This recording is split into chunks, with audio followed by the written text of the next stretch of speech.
នេះជាវិធីស្វែងរកទូរស័ព្ទយើងដោយមិនចាំបាច់យកទូរស័ព្ទម្ខាងទៀតទេរកពេលដែលយើងនៅក្នុងបន្ទប់ផ្ទះយើងច្រឡំដៃដាក់វាគៀនកលៀតណាមួយដោយថាយើងច្រឡំភ័ណ្ឌមួយផ្លេតណាបងប្អូនដាក់កម្មវិធី silent mode ទៀតនេះកម្មវិធីបែបនេះអញ្ចឹងកម្មវិធីបែបនេះគឺការ call ទៅក៏អត់ឮសំឡេងទេសំបីតែញ័រអញ្ចឹងឥឡូវនេះខ្ញុំឧទាហរណ៍ថាមានលេខមួយ call មកអញ្ចឹងយើងឧទាហរណ៍ថាយើងស្វែងរកទូរស័ព្ទយើងដែរយើង call តែអត់មានឮសំឡេងតែនឹងទូរស័ព្ទនៅគៀនកលៀតណាភ័ណ្ឌច្រឡំដៃដាក់នៅកន្លែងណាមួយផ្លេតមិញឧទាហរណ៍ទៅក្នុងបន្ទប់យើងក្នុងផ្ទះយើងមួយផ្លេតអញ្ចឹងខ្ញុំឧទាហរណ៍អញ្ចឹងបញ្ជាក់ជាងវីដេអូនេះគឺបង្ហាញតែការភ័ណ្ឌច្រឡំនៅក្នុងបន្ទប់យើងតែប៉ុណ្ណោះអញ្ចឹងខ្ញុំនិយាយសួរស្ដាប់ខ្ញុំធ្វើជាឧទាហរណ៍ឲ្យអ្នកគ្នាមើលទៅចិត្តនឹងតែម្ដងមិនបាច់នៅឆ្ងាយទេឧទាហរណ៍ថាឥឡូវខ្ញុំថាទូរស័ព្ទនេះកំពុងតែនៅគៀនកលៀតណាមួយនៃផ្ទះរបស់យើងគឺក្នុងថតតុកន្លែងណាមួយដែលយើងរកអត់ឃើញយើងច្រឡំដៃភ័ណ្ឌមួយផ្លេតអញ្ចឹងវិធីស្វែងរកវាគឺគ្រាន់តែប្រើដោយមាត់យើងតែប៉ុណ្ណោះយើងគ្រាន់តែនិយាយវាថា Hey Siri where is my phone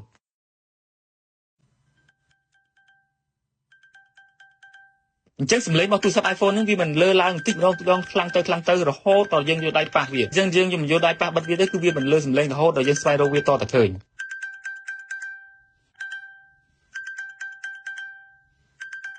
អញ្ចឹងនៅពេលនេះគឺយើងអស់ក្តីបារម្ភអីទោះបីជាទូរស័ព្ទយើងដាក់កម្មវិធី silent mode មិនឲ្យគ្នាណា call ចូលឮមែនក៏ប៉ុន្តែយើងអាចប្រើមាត់បញ្ជាហៅដោយងាយស្រួលនៅពេលទូរស័ព្ទយើងបានបាត់